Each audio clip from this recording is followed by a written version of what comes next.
So, kumusta mga paps? Ito yung final output niya. Napapansin nyo, kinat ko ng konti yung plastic para makita yung CNC bolts. So, ito yung lumang footrest natin ng foot peg. May mga gasgas na yan. Masyadong malalim yung gasgas, hindi makaya ng liha.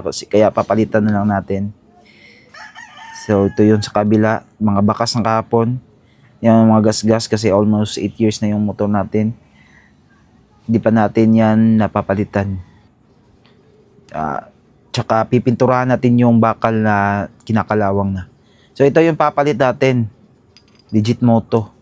Mura lang to. Nasa 280 lang yata. May free na tong yung pin niya. May free na to na pin. Yung bulitas at saka yung spring niya. Nakapaloob dyan. Kasi plano ko sana yung palitan ng genuine. Kaso mahal yung genuine. Yung genuine worth nasa 280. Dito sa amin 280 yung sa left. 280 din sa right. So pag binili mo nasa 500 din. 500 sobra 500. So meron na siyang free bulitas. Yung bulitas nagsisilbing stopper yan eh. Spring at saka bulitas. So ganito yan paglagay. Una yung spring tsaka yung bulitas. Yan yung stopper niya. So yun. Tsaka bulitas. Yan yung itsura niya. Meron na din siyang free na pin lock. Yung pin lock niya bakal. Tsaka yung pinakalock niya, yung parang pantusok niya, yan bakal yan eh.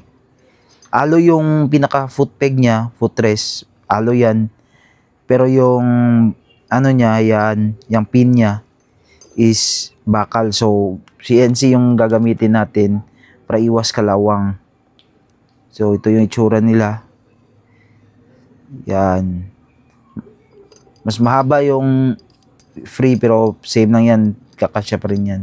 So ganyan ang itsura niya pag nakakabit. Ganda ng CNC no. So binili ko talaga yung CNC. Nahanap ko pa yan para bumagay sa balik alindog natin. Yung pangalan ng motor ko is Jack. Motor Jack. Yan. Same lang talaga oh. Walang pinagkaiba. May tatak lang siyang legit Moto. So kita nyo yung bakal, kinakalawang niya.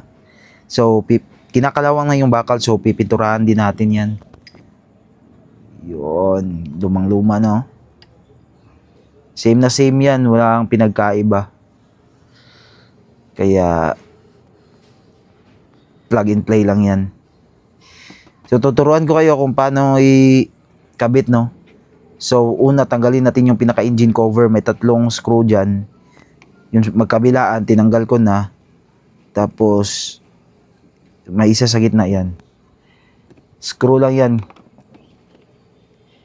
Yan, tapos yan matatanggal nyo na yan. Isang kamay lang kasi gamit ko kasi isang kamay pang video. Yan. Yung tornilyo, lagay natin sa lagayan para hindi mawala. So ito, susunod tatanggalin natin. May mga screw yan dyan. 1, 2. Meron pa dyan 3. Tapos nasa gitna pa sa loob. Yan. Tanggal na dyan. Dito, tanggal na din. So meron pa dito sa ilalim. Tsaka sa loob, meron pang isa. So, una, tanggalin nyo muna yan. Yan dyan. Para mahugot nyo yung, mahugot nyo yung, yan, screw. Sa gitna. Sarap i-deep clean ng motor, no? Sige lang, pag nagkapanahon tayo, i-deep clean natin yan. Dumi, oh. Pinunasan ko rin naman yan. So, nag-voice over lang tayo. Yan, screw. Lagay sa lagayan para hindi mawala. So, pag natanggal na yan, ganyan yan eh. Ingatan nyo lang paghila para hindi mabasag. Yan yung pinaka bolt ng foot peg natin, pinaka bolt dalawa. So gamit natin dyan is 12mm socket. Yan. Tanggalin na natin yan. Pwede nyo iangat ng konti ng plastic para pwede nyo isuksok yung pinaka socket. So 30mm yung gamit nila. Bala ko sanang palitan ng CNC kaso di na nakikita. So okay na yan kahit stock. Yan, tanggal yung dalawa.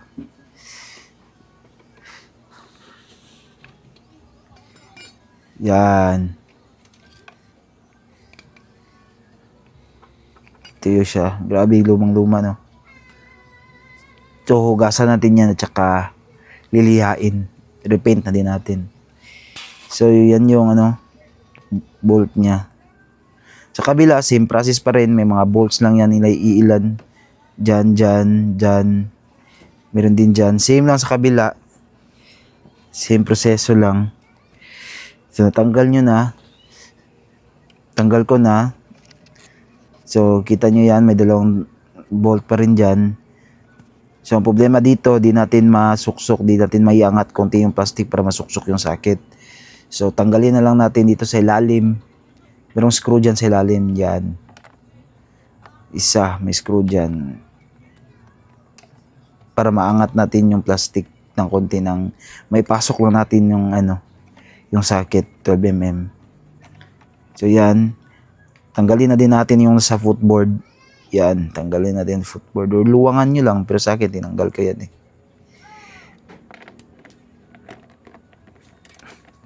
Yan. Gamit natin ratchet. So, yun, kita na. Pwede nyo yung isuksok yung yung socket. Yeah. 12mm socket.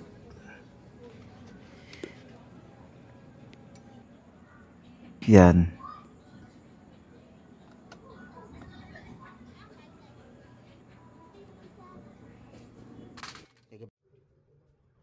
So, natanggal na natin yung magkabilaang footrest.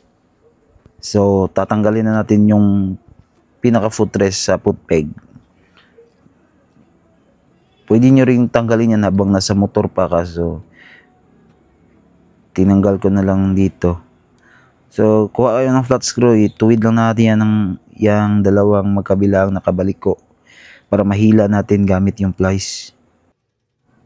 Yan, kita nyo naman, tuwid na. So, pwede na yung hilain ng plies. Yung spring pala, tsaka bulitas, pwede nyo yung itabi.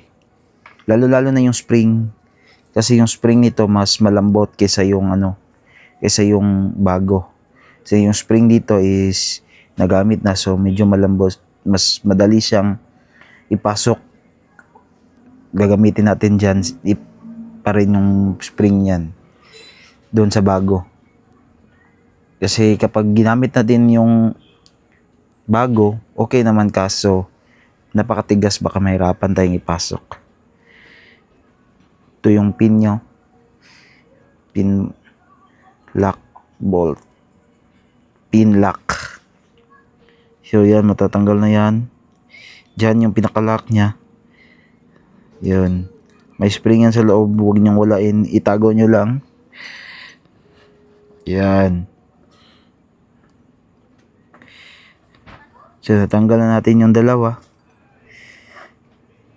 Gagawin natin dito is hugasan natin ng tubig muna. Punasan. Dito tapos ko nang hugasan ng tubig, so punasan lang natin para matuyo. Tapos lilihain natin. Kuha lang tayo ng liha. Ito lang yung liha na available natin. Pwede na to. Para matanggal lang yung mga kalawang, tsaka i-repaint natin gamit yung Kobe high temp spray. Yung Kobe, gagamitin natin yan. Yung sobra niyan sa sa magneto. Kasi i-repaint na natin yung magneto natin. Yan yung itsura. Ito, tapos natin yung liha, tinanggalan natin yung kalawang, tapos ito yung gagamitin natin. Tama na yun sa akin pagkaliha. Tinanggalan ko lang yung kalawang. So dito sinabit natin yung yung foot peg nya. Sprayan lang natin.